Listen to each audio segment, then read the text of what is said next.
자, 시작.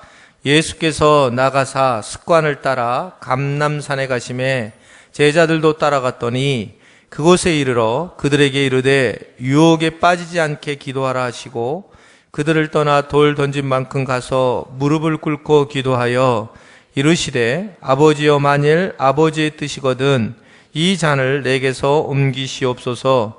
그러나 내 원대로 마옵시고 아버지의 원대로 되기를 원하나이다 하시니 천사가 하늘로부터 예수께 나타나 힘을 더하더라.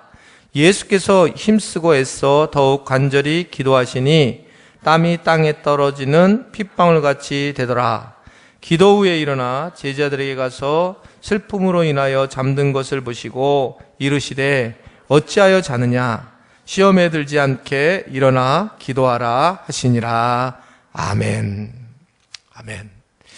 예, 우리 주님을 사랑하시는 분들은 큰 소리로 아멘 하시기를 바랍니다. 저희가 지금 다시 복음 앞에 10번째로 지금 복음학교를 계속 줄곧 복음에 대한 말씀을 우리가 살펴보고 있습니다. 특별히 여러분들 이렇게 복음을 그냥 이렇게 복음이라고 정리하지 않고 이렇게 정리하면 쉽다라고 지난주에 말씀을 드렸어요. 저를 한번 따르겠습니다. 십자가의 복음.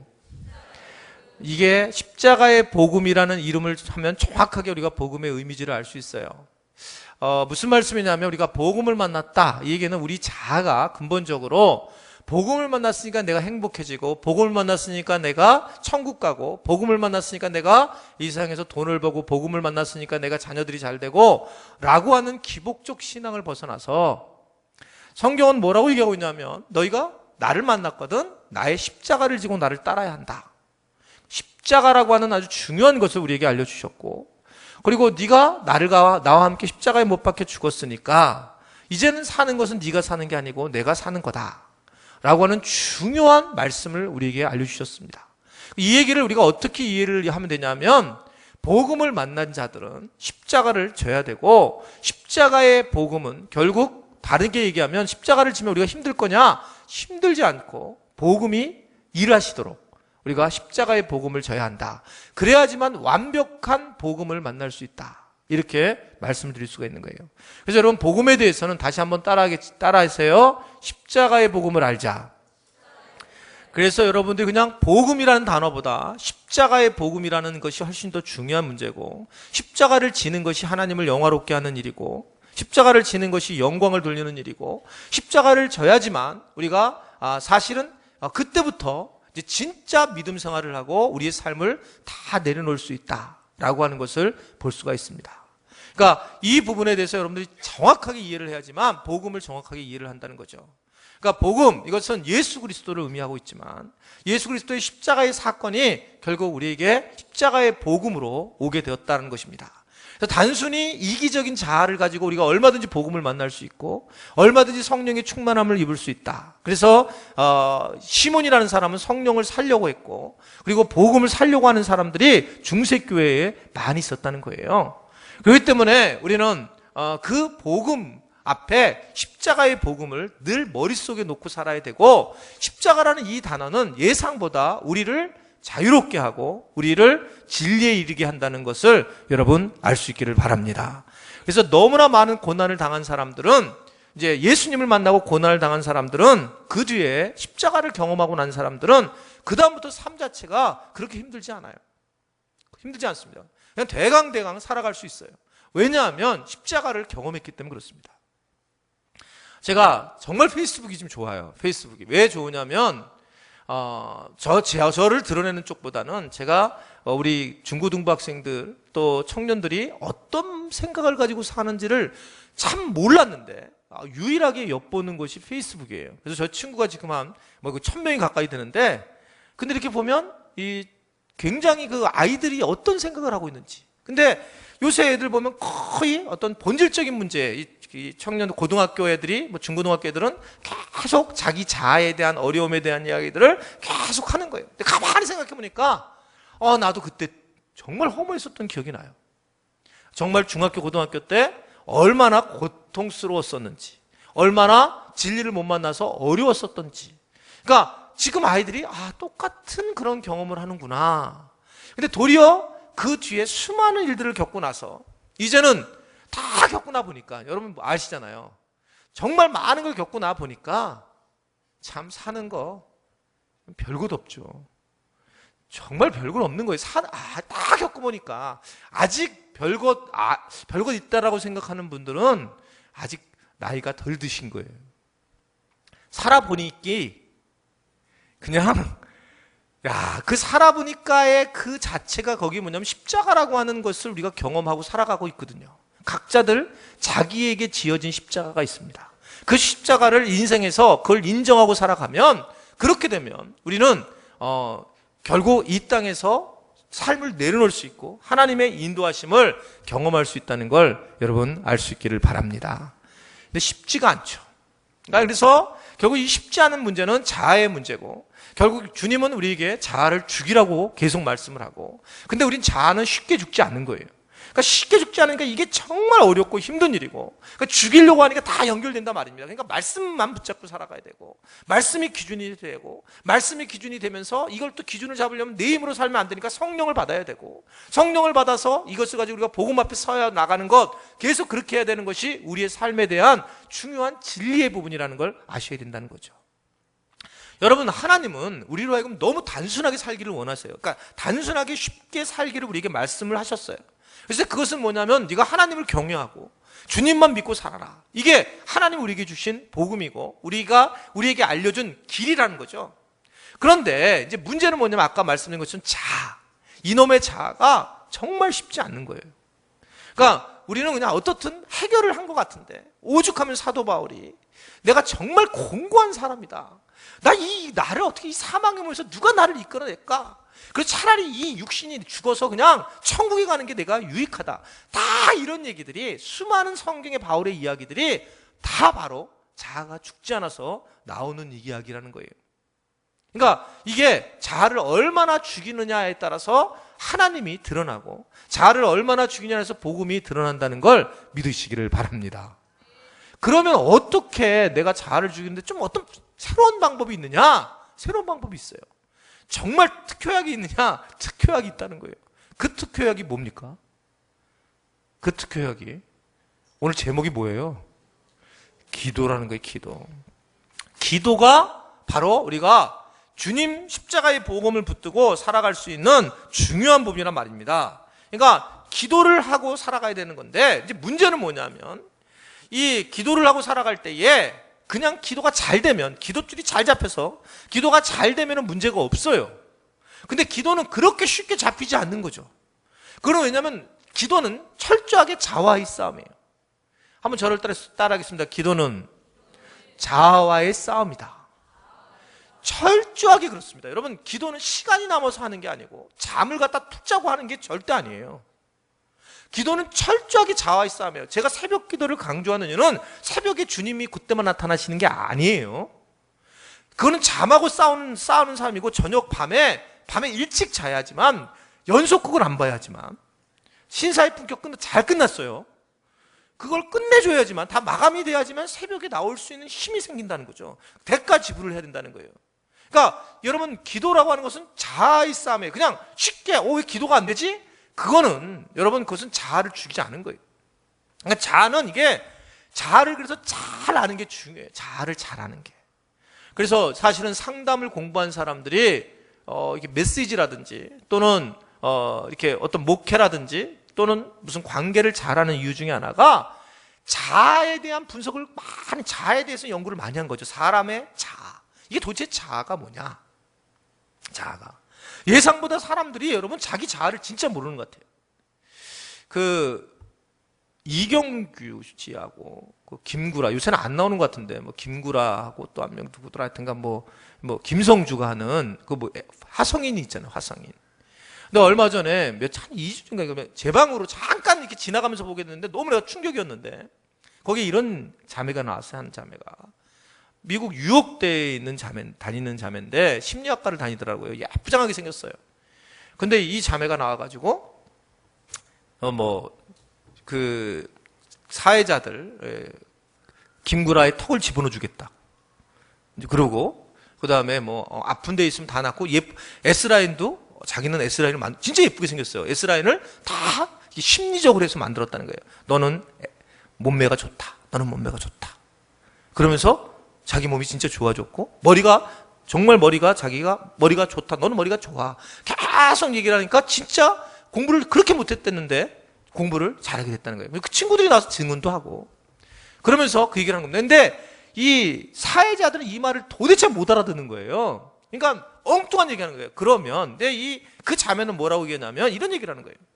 모든 게 과학적으로 증거가 된다면 자아를 긍정적으로 보게 되면 충분히 자기 자아가 그렇게 과학적 근거에 의해서 그것에 의해서 좋게 될 수가 있다. 이거 이제 주장하는 바인데 이 사회자들은 그러면 내 끼기를 지금 크게 할 수 있냐고 이제 엉뚱한 얘기 하는 거예요. 이제 그러면서 계속 그런 얘기를 하는데 제가 답답하더라고.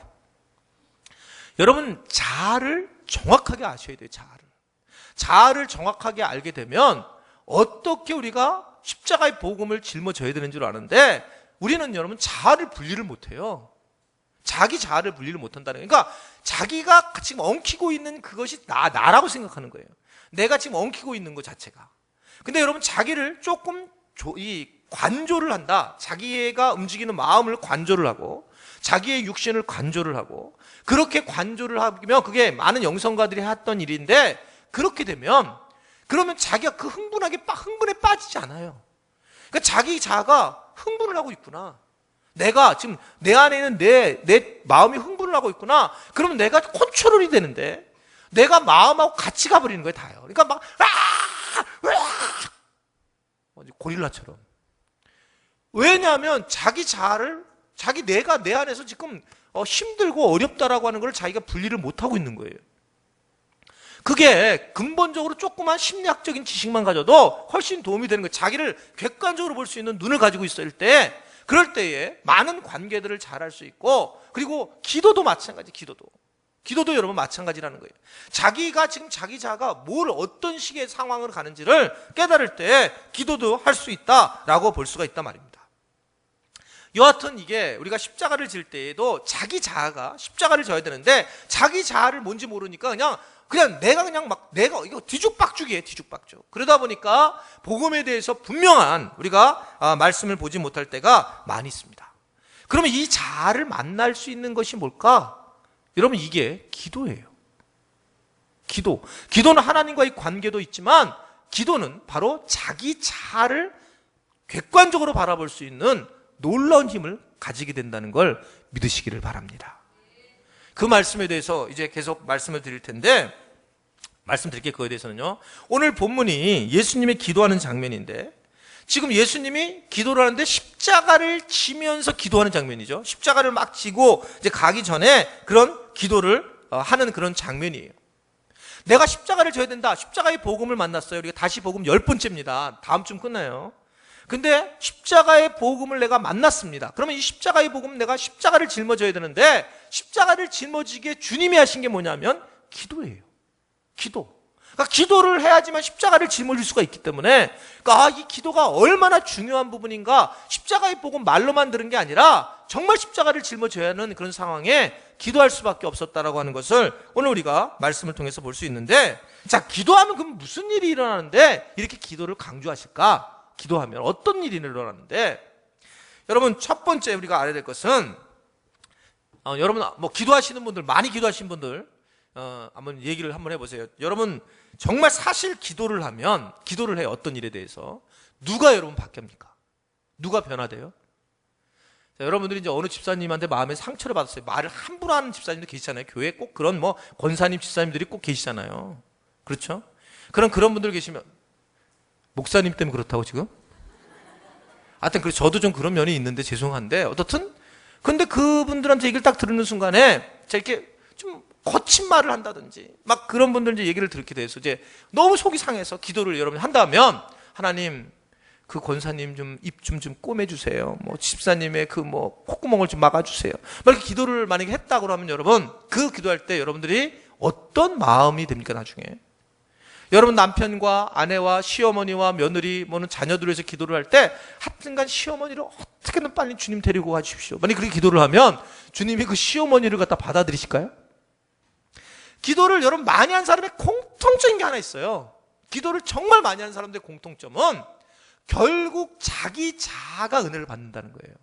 자기 자아가 변화되는 거예요. 분명히 잘못은 그 사람의 걸로 갖고 막 속이 상해서 기도하기 시작하는데, 기도하는 사람의 마지막은 뭐냐면 자기 자아가 변화가 돼요. 기도하는 사람 변하는 거예요.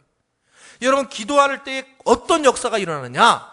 놀라운 역사죠, 이게요. 한번 저를 따라하겠습니다. 기도하는 사람이 변한다. 그러니까 이게 그래?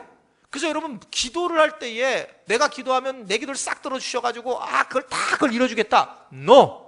그것보다 더 중요한 문제는 우리의 자아가 변한다는 거예요.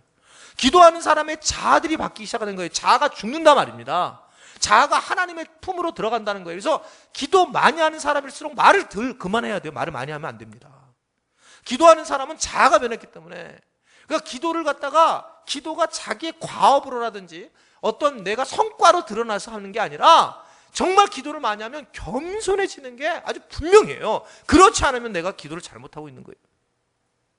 기도하는 사람은 자기를 변화시킵니다. 그래서 맨 처음에는 막 화가 나고 힘들게 기도를 하던데 나중에 보면 주님이 나를 만져주고 또 내가 잘못했구나 이런 마음을 두고 회개하는 마음으로 돌아가더라는 거죠. 그러니까 기도하는 사람은 자기가 변해요. 자기가 변하는 그런 모습을 가지고 있는 걸 볼 수가 있습니다. 그러니까 이 기도할 때 뭐 막 그런 게 많이 있었잖아요. 제가 이제 하여튼 뭐 예화가 겹쳐도 십몇 년 동안 한 교회에서 설교를 했으니까 말씀드렸잖아요. 처음 듣는 것처럼 이렇게 혹시라도 또 겹치더라도. 근데 딴 데서 내가 몇 년 동안 갔다 와야 돼요. 근데 처음에 이제 제가 그 개척할 때 목회와 지금 목회하는 거가 좀 다른 게 하나 있어요. 개척했을 때 여기 있는 우리 권사님들 중에 정말 고마운 분들 참 많아요. 근데 이제 그 권사님들하고 같이 또 집사님들하고 이제 개척을 하게 됐을 때는 그때는 힘이 들 때, 지금도 힘든 거 있고 물론 마찬가지지만 힘들 때 그때하고 지금 완전히 다른 것은 그때는 힘이 들잖아요. 그럼 제가 개척의 목회에 대한 어떤 노하우가 전혀 없고 또 하나님에 대한 믿는 방법도 좀 약간 흔들리는 거죠. 개척을 하고 나니까. 왜냐면 여러분, 교인이 적을 때는 한 명이 어디 만약에 이사를 간다고 하면 거짓말 아니라 일주일 동안 밥맛이 없어요. 교인이 누가 이사를 간다 그러고 딱 그런 얘기만 나오면. 그러니까 가슴이 덜컹덜컹 앉아 막 하고 이게 딱 지금은 내가 막 누가 온지 누가 안 왔는지를 잘 몰라요. 그래도 알지만 누가 왔는지 모르지. 그때는 그냥 딱 앉아서 앉는 순간에 이미 싹 안 오면은 막 마음이 이상하고. 그리고 이제 그때 지금은 좀 다르죠. 그때는 그러니까 제가 어떻게 해결을 했냐면 새벽에 기도를 하고 그 다음 예를 들어 수요 기도는 안 났다. 오늘. 그러면 목요일 날 낮에 그 집사님을 찾아갔어요. 늘상. 굉장히 열심히 했죠, 목회를. 그러니까 누가 힘들겠어요? 제가 힘든 거예요, 제가. 그러니까 교인들의 소통은 어떤 거냐면 목사님하고 얘기하고 싶으면 주일 언제 한 번 빠지면 돼. 주일 밤을 빠진다든지. 그러니까 저는 막 이게 왔는지 안 왔는지가 얼마나 저의 마음을 힘들게 하는지. 그때 정말 그 중심이 어디 있냐면 마음에 있는 거예요. 사람들의 마음에. 그러니까 제가 통째로 움직여지는 거예요.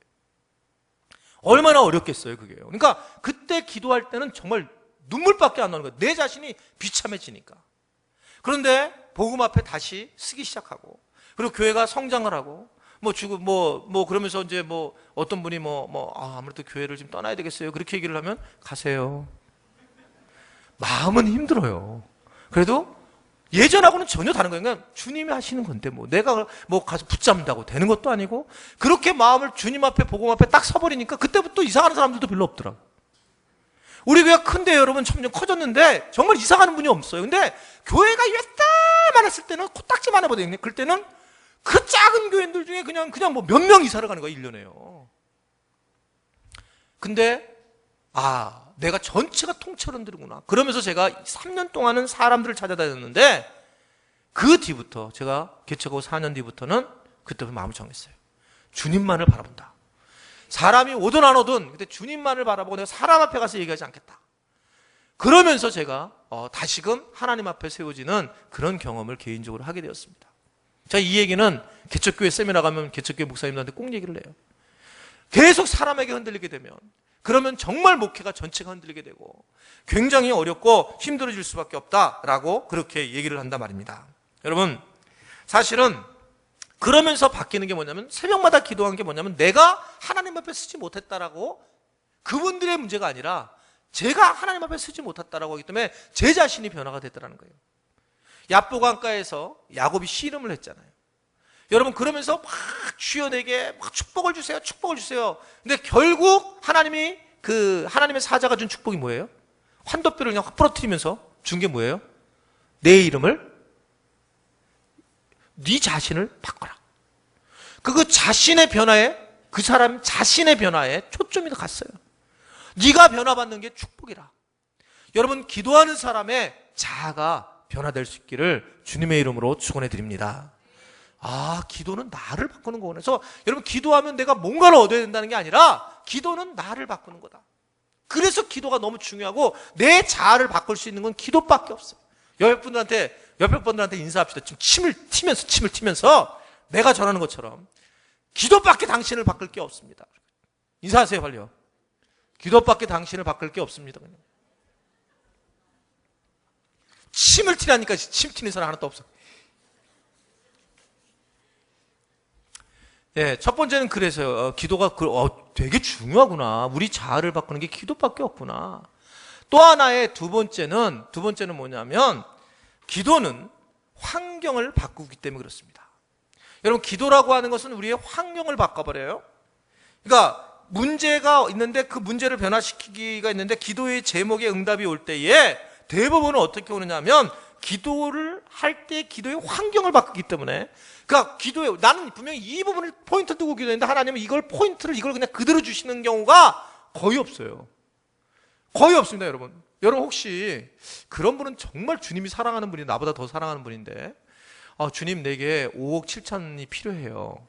주님, 5억 7천만 원만 좀 허락해 주세요. 그랬는데 주님이 길거리에 가다가 보니까 5억 7천만 원이 정확하게 보따리에서 딱 있어가지고, 혹시 그런 거 얻은 분 계세요?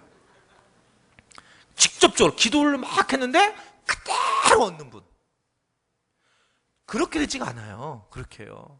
하나님은 만약에 기도를 하게 되면 정말 필요하면 환경에 사람을 붙이든지, 어떻게 생각하면 조직을 바꿔버리든지 구조를 변화시키든지 해서 응답을 하시는 분이시지, 환경을 바꾸시는 분이에요. 내 주변에 사람을 보내주는 거예요. 갑자기 뭐 사람이 생겨서 사업이 막 형통하게 하고, 그리고 뭐 누군가가 막 그냥 이 돈 써 이렇게 막 하고, 뭐 예상치 못할 일들이 불러지게 되고, 막 갑자기 취직이 되고, 그래서 뭔가 하나님이 나를 어떤 환경을 변해서 움직인다는 거죠. 여러분, 저는 이 말을 많이 안 했지만 너무나 사실 충격적인 거는, 이 교회를 건축할 때에 내가 5억 7천이란 말은 그거예요. 기반시설 부담금이라는 게 있어요. 기반시설 부담금. 그게 5억 7천이었어요, 저희 교회. 5억 7천을 이렇게 내야 돼요. 돈이 없죠, 이 건축을 하는데. 내야 되고, 이 주변에 있는 교회, 지는 교회는 다 냈다고요. 근데 우린 돈이 없어서 못 냈어요. 그랬는데 정권이 바뀌더라고, 정권이 바뀌었어요, 정권이. 그래서 여기 우리가 2개월 동안 땅 파놓고 쉬었어요, 기다리고. 정권 완전히 바뀔 때까지. 그래서 5억 7천을 결국 안 냈어요. 하나도. 주님이 하신 거죠. 여러분들은 뭐 별로 상관없는 표정이지만, 나는 지금 돌이켜보면, 이게 가만히 묵상해보면 그때는 정신없어 막 지나갔죠. 지금 생각하면 여러분, 5억이 어디 있어요, 5억이. 정말 이게 놀라운 일이죠. 정권까지, 주님, 하나님, 제가 그렇게 기도했거든요. 죄송해요.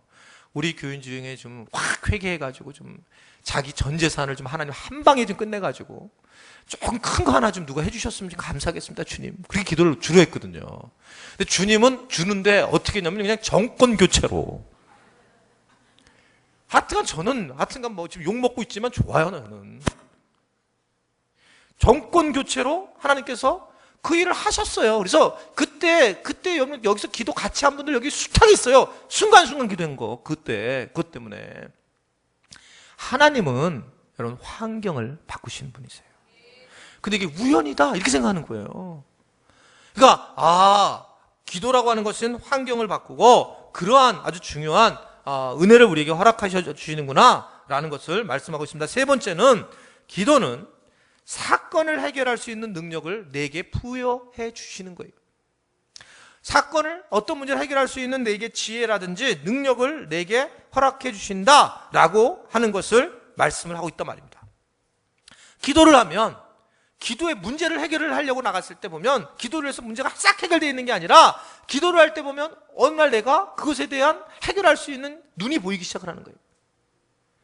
여러분, 어떤 분이, 이건 우리 교회에서 한 분이 저한테 오래전에 간증을 한 거예요.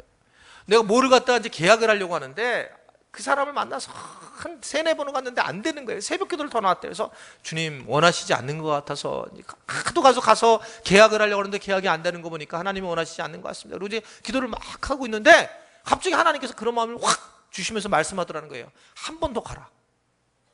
그래서 그냥 진짜 막 가슴이 너무나 막 진짜 아주 창피하고 그리고 수치스럽고, 그런데 한 번 더 가라 그랬더니 그냥 어쩔 수 없어서 그래도 한 번 더 갔대요. 그냥 그 마음이 확 들어서 갔더니 그분이 너무너무 반가워하면서 내가 일부러 당신이 지금 나랑 파트너를 할 수 있는지를 알기 위해서 내가 일부러 당신을 괴롭혔는데 당신이 정말 훌륭한 사람이라고, 그러면서 내가 당신의 모든 사업 자금을 해주겠다.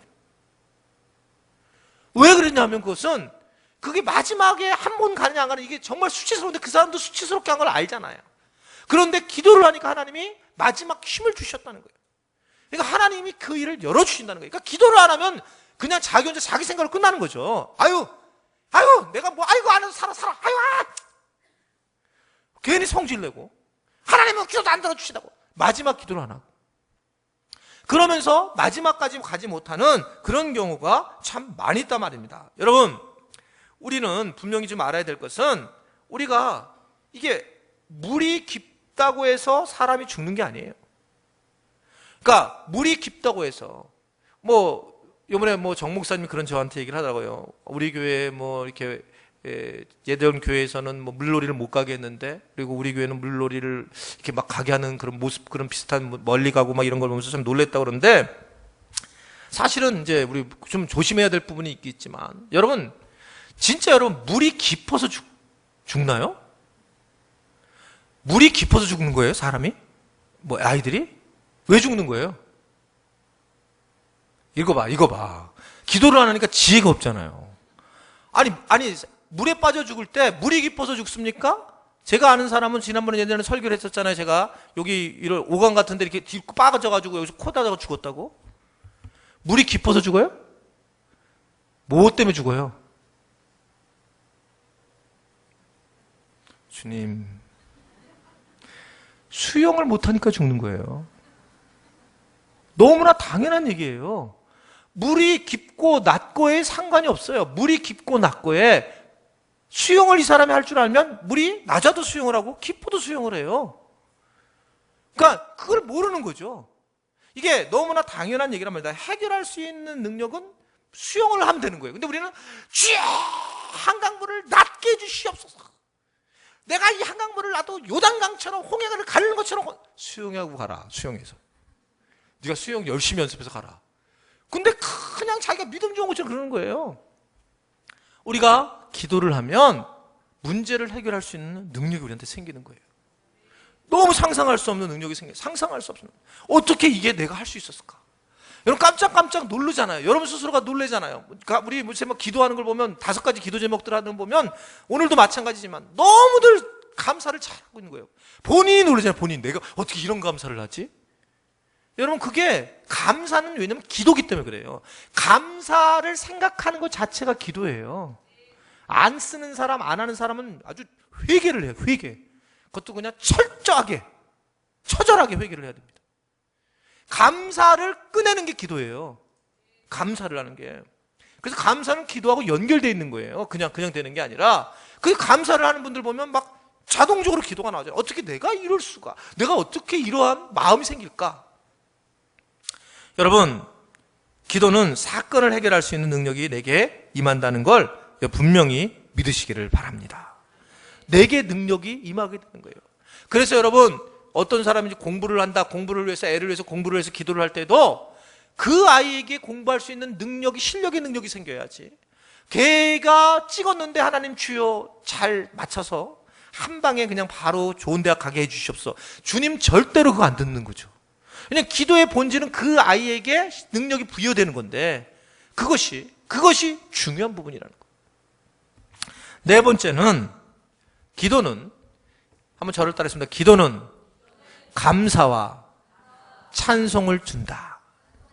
우리에게 감사와 찬송을 허락해요. 기도를 하게 되면. 여러분, 기도하는 사람과 기도하지 않는 사람의 차이입니다. 기도하는 사람은 찬송이 나와요. 찬송, 감사가 나옵니다. 기도를 하는 사람들은. 빌립보에 갔을 때 바울이 왜 그랬을까? 왜 감옥에 들어간 게 그렇게 찬송가 나왔을까? 그러면 거기는 찬송과 기도, 찬송과 기도가 같이 나오더라는 거예요. 여러분, 찬송을 하는 사람들이 막 찬양하는 사람들의 모습을 보면 다 기도하는 사람들이에요. 가만히 맨날 텔레비전 보던 사람이 갑자기 무슨 찬송하지 않아요. 맨날 그냥 가요나 듣고 그냥 가요나 하지. 무슨 사랑 뭐 어쩌고 이러면서. 예? 근데 기도를 하는 사람들은 이게 찬송이 저절로 찬송이 나오는 거예요. 찬송이. 찬양이 막 나오고. 왜냐하면 기도는 감사와 찬양이 연결되어 있기 때문에 그렇단 말입니다. 다윗이 사망의 음침한 골짜기를 다녔을지라도 그가 하나님을 찬양한 이유는, 쉴만한 말 거라 나를 인도하신다라고 찬양한 이유는 바로 그가 다윗이 철저한 기도의 사람이었기 때문에 그렇다. 기도하셔야 됩니다.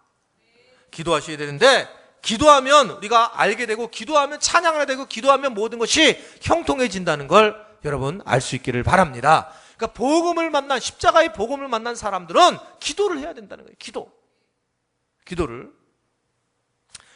지금 문제는 이렇게 기도를 하라고 해도 새벽에 안 나올 건 뻔한 건데, 이게 여러분들이 새벽에 나오고 안 나오건 중요하지 않아요. 그러나 여러분들이 늘 기도에 습관적으로 기도할 수 있는 여러분들이 되셔야 합니다.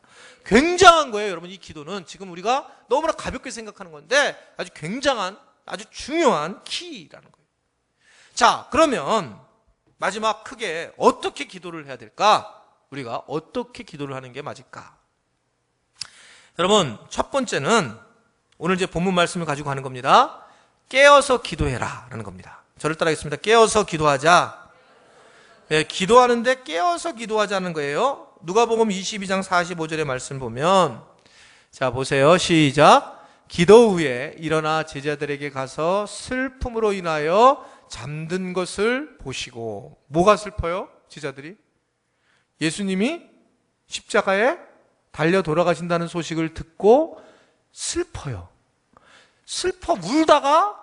울다가 뭐 한 거예요? 기도는 못하고 퍼잤다는 거예요. 이게 여러분 굉장히 중요한 얘기죠. 기도를 하는데 예수님이 십자가에 달려 돌아가시니까 그거에 대해서 방법은 기도밖에 없어요. 이렇게 기도를 해야 되는데 애들이 보면, 애자식들이 다 보면 한바탕 울고 꼭 포자잖아요. 애들이 이게 꼭 그러잖아요. 그쵸? 이게요. 그러면 또 그때 자는 거 보면 안쓰럽고 예쁘고, 그렇게 악바구니 칠 때는 저걸 내가 왜 낳았지 이랬는데, 그게 막 나타나는 거예요. 여러분, 이게 기도하는 게 굉장히 이게 중요한 얘기예요. 여러분, 수요 기도에 은혜 받으려면 어떻게 하시면 되냐면, 제가 분명히 말씀드릴게요. 수요 기도에 오시기 전에 2시간 주무시고 오시면 돼요. 수요 기도에 오시기 전에 여러분 와서 주무시려고 하지 말고 교회 가서 졸면 되지 이렇게 생각하지 마시고, 진짜 그렇습니다. 진짜요. 진짜 은혜 받는 사람은 수요 기도에 오기 전에 한 30분이라도 자고 오시면 여러분 은혜 받으실 것입니다. 그런데 여러분들이 막 직장에 가지고 막 피곤해가지고 그냥 이 김 부장 이 자식 때문에 화가 나가지고 주님 앞에 가서 기도나 해가지고 화나 풀어야지 이러고 오면 막 화가 막 돼가지고 제자들처럼 와가지고 막 화가 났으니까 막 올라왔다가 여기 오니까 그 다음에 이제 약 먹은 것처럼 다 그렇잖아요. 그게요. 이 몸이 자기 몸을 잘 관리를 해야 돼요. 그런데 지금 보면 슬픔으로 인하여 잠든 것을 봤다는 거예요. 이들이 자는 이유는 육체적인 것 또는 두려움 이런 것 때문에 그냥 자고 일어나면 해결되겠지. 많은 사람들이 여러분 그렇잖아요. 기도하지 않는 사람들의 공통된 특징은 자고 일어나면 해결되겠지. 그냥 자는 게 남는 거야. 자고 일어나면 세상이 바뀔 줄 아는 거예요. 그래서 자버립니다. 자버리는 경우가 많다는 거예요. 그런 경우 주님께서는 왜 잠만 자고 있느냐, 이 부분을 말씀을 하고 있더라 말입니다. 여러분, 결국 주님께서 십자가를 지금 지고 앞에 가는 마지막 앞에 지금 주님이 원하시는 건 뭐냐면 기도였어요. 내가 십자가의 복음을 만났어요. 이 복음에 대해서 내가 어떻게 하고 살아가야 되느냐라고 했을 때 기도가 따르지 않으면 우리는 십자가의 복음을 질 수 없습니다. 복음을 그냥 만나는 거니까 한국교회의 가장 커다란 문제는 복음을 만나고 십자가를 안 짓는 거예요. 그러니까 복음이 우리를 일도 못하고, 우리가 복음을 만나고 나 혼자 노력할 건 노력 다 하고, 힘들 걸 다 힘들고, 주님이 일하시도록 우리가 자리를 비워드리지 않고 내가 그냥 죽지 않았으니, 그러니까 얼마나 우리가 힘듭니까? 그냥 너무 힘든 거죠. 복음을 만나놓고도 십자가를 안 지르니까. 그러니까 이런 아주 언밸런스가 있을 수 없다는 거죠. 우리가 죽어야지만 주님이 일하시는데 우리가 살아가지고 계속 얘기를 하니까, 그럼 왜 그러냐? 기도하라는 거예요. 기도해서 이 문제, 십자가의 복음 앞에 주님조차도 기도했는데 우리 모두가 기도해야 된다는 걸 여러분 분명히 믿을 수 있게 되기를 바랍니다. 기도는 여러분 수단이 아닙니다. 기도하지 않으면 사명을 가질 수가 없다는 거예요. 그러니까 기도를 해야지만, 세상 일이 바쁠 때 더 기도해야 하는 이유는 우리가 더 사명자가 되기 위해서 더 기도해야 된다는 거예요. 더 기도해야 된단 말이다. 왜냐하면 일을 하면 할수록, 많으면 많을수록 기도를 해야 할 수밖에 없는 이유가 바로 여기에 있다는 거예요. 깨어 있어야 됩니다. 깨어 있어야지만 기도를 하고, 내가 강제로 기도할 수가 없다는 거예요. 강제로는 내가 정말 기도해야 될 이유를 알고 깨어 있을 때, 그때 기도할 때에 하나님께서 응답하여 주신다는 걸 분명히 믿으시기를 바랍니다. 두 번째는 함께 기도하라는 거예요. 예수님이 제자들과 함께 기도하기를 원하셨습니다. 여러분, 함께 기도하는 것은 굉장한 힘이 있어요. 주님이 원하신 거예요. 주님이 하나님이신데, 본인이 그냥 하나님이신데, 그러면 하나님이 그냥 자기 혼자 기도하시면 되잖아요. 뭐 제자들이 무슨 좋은 거, 주님도 그냥 신경 쓰지 마시고, 수준도 그런 건 뭐 되지도 않는데, 그래야 되는데. 그런데 주님이 함께 기도하기를 원하셨다는 거예요. 여러분, 이거는 아주 단순한 이치입니다. 기도를 불이라고 거의 하잖아요. 불로 얘기하잖아요. 기도. 뭐 요한계시록에도 그렇고 레위기에서도 기도는 불로 얘기를 하잖아요. 여러분, 불이 예를 들면 성냥 하나랑 딱 킨 거하고, 성냥이 10개를 켜서 붙인 거하고, 아니면 모닥불 같이 킨 거하고, 이게 모아지면 불이 효과는 전혀 다르죠. 각자 하나를 가진 거와 함께 모여져 있는 것이 전혀 달라요. 중보기도는 바로 거기에 있는 거예요. 중보기도이면 그 불이 마치 모닥불과 같아가지고, 그래서 여러분, 그냥 중보기도임을 아주 너무 가볍게 생각하면 안 된다는 거예요. 이런 얘기를 하면 될지 모르겠네. 그냥 할게요. 백 목사님한테 도움이 될 거니까. 제가 백 목사님을 개인적으로 불러서 그런 얘기 했어요. 목사님은 어머님이 믿음이 별로 없으시다. 정한호 목사님은 어머님이 믿음이 있으시다. 정한호 목사님은 적어도 정 목사님을 기도 많이 하실 텐데, 백 목사님 어머님이 기도하시지 않으시니 목사님 앞으로 목회하는데 굉장히 문제가 있을 거다. 교인들한테 좀 부탁을 해라. 중보기도를 좀 부탁을 해야 된다. 그렇게 얘기했어요. 며칠 전에 제가요. 저는 이 부분을 너무 많이 경험했기 때문에 그래요. 저는 저희 누님 3분이 계셨죠. 3분이 정말 기도를 많이 하신 분들이. 그 3분이 이제 안 계셔요. 저를 위해서, 하늘꿈 연동교회를 위해서 엄청나게 기도한 분들입니다. 저는 가끔 우리 교인들 중에 직접적으로 얘기한 적은 없어요. 근데 너무 감사한 건 한두 분이 이렇게 뭐 2-3분 정도 될 것 같은데 저한테, 목사님, 제가 목사님 누님 역할을 하겠습니다. 그런 분들한테 그 얘기를 제가 그냥 간접적으로 들어도 얼마나 기뻤는지 몰라요. 여러분, 저는 정말 기도가 필요해요.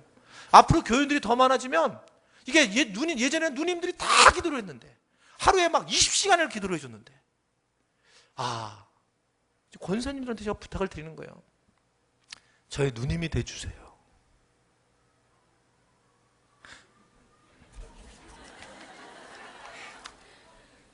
저의 누님이 돼주세요. 여러분, 정말 기도 많이 해주셔야 돼요. 저를 위해서. 저는 제가 제 개인에 대한 얘기가 아닌 거예요. 저는 이렇게 우리 하늘꿈 연동교회까지 여기까지 왔을 때에 정말 누님의 기도들이, 어머니의 기도가 나는 상상할 수 없었다고 생각해요. 지금 제가 그 능력이 안 돼요. 그럼 이걸 누가 할까 하실 때 보면 이제는 우리 교인들이 좀 해줘야 되겠다. 저의 누님들이 대주기를 바랍니다. 근데 넥타이도 안 주는데 누님들이 대줄지는 모르겠지만 어쨌든 근데 정말 여러분 지금 이 말씀이 여러분 마음에 탁 꽂힌다면 내가 목사님의 누님같이 되어서 나이가 나보다 어릴 수도 좋고 저보다 많아도 좋지만 내가 정말 기도를 목사님 정말 필요하시구나. 여러분들이 그래서 정말 우리가 하나님 나라에 이렇게 함께 모여 기도해서 불붙는 그런 하늘꾼 연동계를 함께 만들어갈 수 있게 되기를 주님의 이름으로 부탁을 드립니다. 제 기도하다가 좀 시간 남으면 백 목사님 기도 조금 한번 해주고 또 정 목사님 기도도 또 그러면 또 삐치니까 해주고 부교육자들 기도 쭉 해주셔야 되고요. 일단 제 기도를 90% 그리고 나머지를 10%는 거기서 딱 모아가지고 그냥 기억나는 사람 한 명씩. 아멘이세요? 어디 할 차례지? 그래서 함께 기도를 하셔야 되고요. 용광로와 같은 기도를 해야 되는 거구나. 용광로와 같은 기도. 그래서 그 기도를 통해서 우리가 십자가의 복음 앞에 설 수 있다는 걸 믿으시기를 바랍니다. 세 번째는 이 말이 굉장히 좋아요. 저를 한번 따르겠습니다. 그래도 기도해야 합니다. 세 번째는 그래도 기도해야 합니다는 거예요. 그래도 기도해야 된다라고 하는 얘기는 뭐냐면 이게 예수님은 지금 그 겟세마네 동산에서 하나님 어찌하여 나를 버리셨나이까? 그러면서 주님이 기도하시죠? 질문. 예수님이 하나님의 뜻을 알았을까요? 몰랐을까요? 이 땅에 오셨을 때? 알으셨어요, 다요. 하나님이 다 어떻게 하실 거 알았어요. 그런데 주님, 그래도 기도를 하셨다는 거예요. 그래도 기도를 하셨어요. 예수님이 그래도 기도하셨다고요. 예수님이 하나님이신데도 그런데도 다 알고도 예수님은 그래도 기도하셨다. 십자가는 하나님의 뜻이고 십자가를 져야 된다는 것을 알고 계셨는데도 기도하셨다는 거예요. 왜냐하면 그 주님이 기도가 얼마나 중요한지 알았기 때문에. 그래도 기도를 해야 된다. 그래도 기도를 해야 된다는 거예요. 에스겔 36장에 보면 36절에 이렇게 말씀을 합니다. 읽어보겠어요. 36절 시작. 너희 사방에 남은 이방 사람이 나 여호와가 무너진 것을 건축하며 황폐한 자리에 심은 줄을 알리라. 나 여호와가 말하였으나 뭐라고요? 내가 이룰 거야. 딱 끝났어요. 이 얘기가 끝났어요. 주님이 내가 이룰 거야. 그러면 이제 끝난 거잖아요. 다요. 그러면 끝. 주님이 완전히 이루시는구나. 근데 그 다음 절을 보세요. 37절 시작. 주여께서 이같이 말씀하시느니라. 그래도 이스라엘 족속이 이같이 자기들에게 이루어주기를 그래도 내게 구해야 된다. 나 너 사랑해. 너 축복할 거야. 걱정하지. 내가 널 앞으로 참 합력하여 선을 이루게 될 거야. 네 인생은 대박이야. 그러면 기도 안 해도 돼요? 그래도 기도해야 한다. 그래도 기도하는 것. 여러분, 하나님이 내 기도 안 들어주시는데! 그래도 기도해야 한다. 이걸 기억하지. 그래도 기도해야 된다는 겁니다. 그래도 내 백성이 내게 나와 기도해야 된다. 바로 하나님의 약속을 성취하는 방법을 하나님은 기도로 정해놓기 때문에 그래요. 하나님이 약속한 것에 대해서 성취하는 방법이 기도란 말입니다. 십자가의 복음이 내 삶에 나타나게 하는 방법이 뭐냐면 기도예요. 십자가의 복음이 내 삶에서 움직이게 한다. 이 핵심 부분이 뭐냐면 너는 내가 다 할 거야. 네 인생 내가 책임질 거야. 아멘. 그때 주님이 원하시는 건 뭐냐면 그래도 기도해라는 거예요. 그래도 그 말씀을 하고 있는 것입니다. 그 말씀. 그래도 네가 기도하라 라고 내가 너를 선하게 알고 너의 모든 걸 내가 담당할 거고 네 인생의 모든 것을 내가 책임질 것이야. 그래도 네 자녀를 위해서 기도하고 너의 건강을 위해서 기도하고 너의 가족들을 위해서 그래도 기도해라. 이 말씀을 믿으시기를 바랍니다. 그래도 기도하라. 이 말씀을 강력하게 말씀하고 있단 말입니다. 주님이 기도했다는 거죠. 주님이 다 아는데도 하나님 가능하면 이걸 해결해 주세요. 다 아는데도 주님이 하나님 이 문제 내 가능하면 피하게 좀 해주세요. 내 자녀를요. 주님이 그렇게 기도했어요. 아시면서도. 왜냐하면 이건 하나님께서 하나님의 약속을 이루실 때에 십자가의 복음을 우리가 느낄 때에는 바로 기도 외에 다른 방법이 없습니다. 여러분, 결과적으로는 하나님께서 우리를 좋은 곳으로 채워주실 거예요. 우리 아버지시니까. 그래도 기도하라는 거예요. 그래도. 이 부분을 여러분 기억하시고, 그랬을 때 우리가 기도할 때에 그때의 하나님의 축복과 능력을 우리가 하나님이 주셨다는 것을 분명히 믿게 된다는 것을 분명히 기억할 수 있기를 바랍니다. 마지막 네 번째로는 전심을 다해서 오늘 주님처럼 기도해야 된다는 거예요. 한번 저를 따르겠습니다. 전심으로 기도해라. 이건 말할 필요가 없어요. 이건 말할 필요가 없는 거예요. 우리 인간 자아가 그렇게 되어 있어요. 우리 인간 자아가. 이게 찬양을 오늘 하잖아요. 제가 이거 예전에 할 때도 막 웃고 그랬는데 지금 기억이 나는데, 여러분이 왜 우리 교회에 모르는 사람들 앞에 가서 여러분 뭐 기도원 같은 데 가고 산기도 같은 데 가면 은혜 받는 이유가, 굉장히 중요한 이유가 뭐냐면 우리 자아를 알아야 되는데, 우리 자아는 적극적인 리액션을 하면 적극적으로 흡입이 되어 있어요. 그러니까 근데 교회에서 여러분들이 적극적으로 많이 찬양을 안 하잖아요. 적극적으로 안 하면 적극적으로 받아들이지 않게 되어 있어요. 우리 자아가 그렇게 되어 있단 말입니다. 그러니까 옛날에 기도원에 간 사람들이 찬양하면 혼났어요. 찬양을 예를 들면 뭐 구주의 의지 이러잖아요. 그럼 부흥사들이 야! 다시 하자! 이랬어요. 그럼 보통 그 기도원에 가서 찬양하면 어떻게 하냐면 구주 예수지 이래가지고 쫙쫙 올려야 돼요. 이게 그래요. 그냥 저는 그게 뭐 이따위로 하냐, 뭐 주님이 안 들으실까? 근데 이제서야 알겠는 거야. 이제서야. 하여튼 살아보니까 인생 살아봐야지 알아요. 이제서야 그래서 목사님들이 그랬구나. 미친듯이 찬양하겠구나. 춤추면서 찬양하게 하고. 여러분, 이렇게 했을 때 이렇게 막 하면 좀 지나면 우리 자아가 열어지게 돼 있잖아요. 전심으로 향하게 되니까 점점 열어지면서 쫙 올라오는데, 이게 지금 여기 수요기도에 찬양하는 분들이 이게 지금 정 목사님 얼마나 애쓰니까 며칠 전부터 막 홈페이지에 올려가지고 들어보라고 그러는데 듣는 사람도 없더라고, 몇 분. 그래가지고 찬양을 하고 그러면 찬양할 때 그냥 막 뒤집어지고 찬양을 열지 않으면 주님이 찬양을 열지 않게 되면요, 여러분, 그러면 우리가 말씀에도 전심으로 가지 못하고 기도에도 전심하지 못해요. 여러분, 분명합니다. 설교를 할 때도 동일하죠. 설교를 할 때도 제가 예를 들면 전심을 가지고 설교하지 않고 그냥, 여러분, 십자가의 복음을 믿으셔야 돼요. 꼭 믿으세요. 그래도 꼭 여러분 믿으시기 바라요. 네. 할렐루야. 이런 거하고 제가 제 스스로가 전심으로 말씀을 전하는 거예요. 하고는 완전히 달라요. 저한테 들어오는 게 다르다는 거예요. 여러분들도 다르고, 그러니까 기도도 여러분들이 전심으로 하지 않으면 하지 않는 게 나은 거예요. 전심으로 하지 않으면 안 되고, 찬양도 전심으로 해야 되고, 그러니까 전심이 중요하다 말입니다. 전심으로. 왜냐하면 예수님이 어떻게 기도했느냐? 오늘 41절을 보세요. 시작. 그들을 떠나 돌 진 만큼 무릎을 꿇고 기도했다. 그러니까 무릎을 꿇어야 되냐? 이 문제보다 더 중요한 것은 주님을 향한 전심이 있었다는 거예요. 그러니까 여기 나와서 무릎을 꿇을 때, 여러분 만약에 뭐 무슨 이렇게 오늘 저녁에 우리 기도합시다, 우리 나와서 기도하세요 그럴 때 여기까지 나와서 기도하는 사람, 그 사람은 분명히 전심이에요.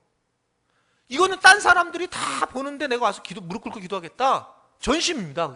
그게 자주 하면 율법이 되지만 그것은 너무 당연한 거예요.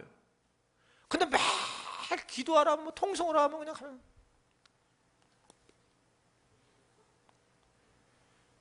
전심을 해야 돼. 전심이라는 거예요. 주님이 무릎을 꿇고 기도했다는 것은 전심을 다했다는 거예요. 근데 또 더 나아가 43절을 보면 천사가 하늘로부터 예수께 나타나 힘을 더하더라는 거예요. 그러다 보니까, 그러면서 44절 시작.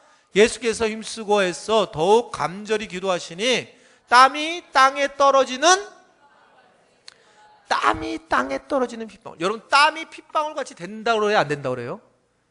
의학적으로 땀이 핏방울이 된대요. 핏방울이 될 수 있대요, 땀이요. 의학적으로. 저도 뭐 그런 적이 모르겠는데, 그게 실제로 핏방울이 될 정도로, 그건 뭐냐면 예수님이 아주 전심을 다해서 기도했다는 거예요. 전심을 해서 하나님께 기도했다라고 하는 것을 말씀하고 있단 말입니다. 절박한 기도, 비상한 기도, 땀이 피가 되는 기도를 할 때에 그때 진짜 기도가 이루어진다는 거예요. 사람은 전심으로 하지 않으면 안 된다는 거예요. 지금 누구를 지금 욕하려고 하는 게 아니라 그냥 여러분 그냥 재밌게 들으세요. 여기 앞에 요 옆으로 건너가면 저희 요 교육자들이 요새 좋아하는 팥으로 삶은 삼계탕 집이 있어요.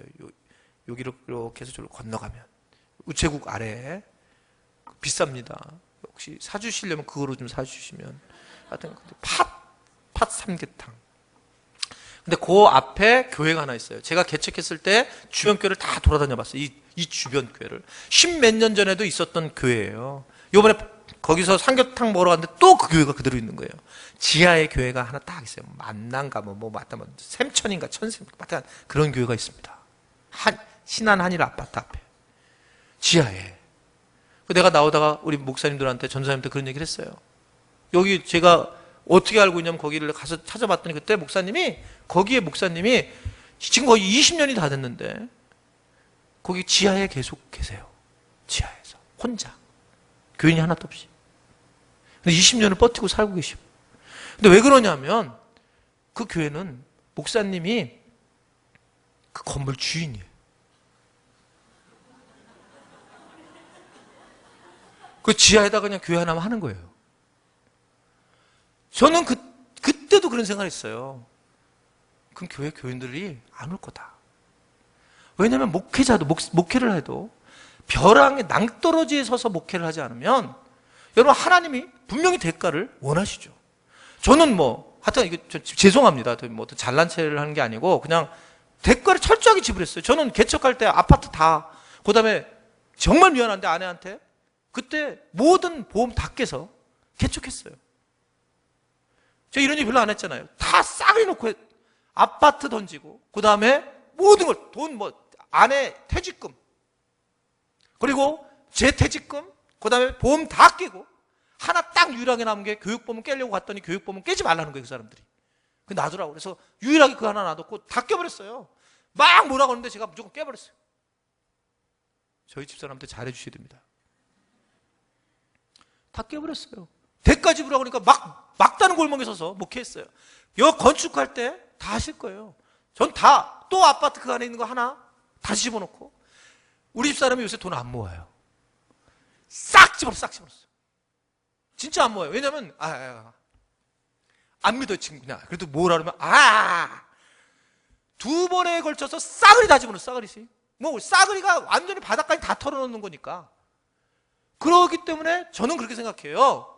주님 일을 하는데 만약에 내가 여유가 있었다면, 만약에 제가 낭떠러지가 아니라 그냥 여유 있게 막 이러고 했다면 하나님이 나는 그렇게 축복해 주시지 않았을 거라고 생각해요. 그러니까 진짜 힘들었죠. 여러분 이렇게 얘기하는 게 좀 쉬운 얘기가 아니라 정말 힘들었던 얘기지만, 두려웠고 그렇지만 전심을 다할 때 하나님이 축복하시는구나. 여러분 전심으로 기도하셔야 됩니다. 오늘 이 저녁에도 기도하기를 원하는데, 중보 기도할 때 하나님께서 놀라운 은혜를 주신다고 그랬고, 그리고 전심으로 기도할 때 하나님께서 일을 하신다라고 말씀을 했습니다. 오늘 이 시간 찬양하면서 하나하고 기도할 때 여러분들이 정말 여러분들이 주님의 이 핏방울과 같은 그런 생각을 가지고, 그런 모습을 가지고 내가 하나님 앞에 내가 원하는 간절한, 개인적으로 원하는 간절한 기도, 또 우리 교회에서 필요한 간절한 기도들을 여러분들이 이 시간에 할 수 있었으면 좋겠습니다. 우리 다